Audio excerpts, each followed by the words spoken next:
میلا ایک باربی جیسی اسٹائلش لڑکی جو فیشن ڈیزائنر بننا چاہتی تھی۔ میلا کے پاس کپڑوں، جوتوں، بیگز اور بالوں کی ایسی کلیکشن تھی کہ اگر باربی خود دیکھ لیتی تو کہتی girl you are a queen. لیکن ایک دن اس کے ساتھ ہوا کچھ ایسا، وہ ایک بڑے فیشن فیئر مقابلے میں حصہ لینا جا رہی تھی اور اس نے دنیا کے سب سے زیادہ خوبصورت جادوئی جوتے بنائے جو چمکدار بھی تھے اور بولتے بھی۔ جی ہاں، جیسے ہی میلا چلتی جوتے کہتے واو فیبیولس، لیکن مقابلے سے ایک دن پہلے اس کے جوتے اچانک غائب ہو گئے۔ بلی زی نے بتایا کہ شاید وہ جوتے غلطی سے فیری لورا کی جادوئی ندی میں گر گئے ہیں۔ میلا گھبرا گئی مگر ہار ماننے والی نہیں تھی۔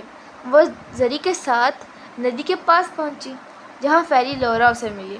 فیری لورا نے ہنس کر کہا میلا تم اتنی خوبصورت ہو، لیکن کیا تم بغیر جادوئی جوتوں کے بھی خود کو ہاتھ سمجھتی ہو؟ میلا نے اس سے ہنس کر کہا میں ہوں ہاس، کیونکہ میرا انداز، میرا دل اور میرے خواب میرے اپنے ہیں۔ یہ سن کر جادوئی ندی سے جوتے خود بخود باہر آئے اور چمکتے ہوئے بولے you pass the test of style and civil. میلا نے اگلے دن فیشن مقابلہ جیت لیا، مگر سب سے بڑا نام یہ تھا کہ وہ جان گئی کہ اصل اسٹائل وہ ہے جو خود پر یقین سے چمکتا ہے۔ شکریہ۔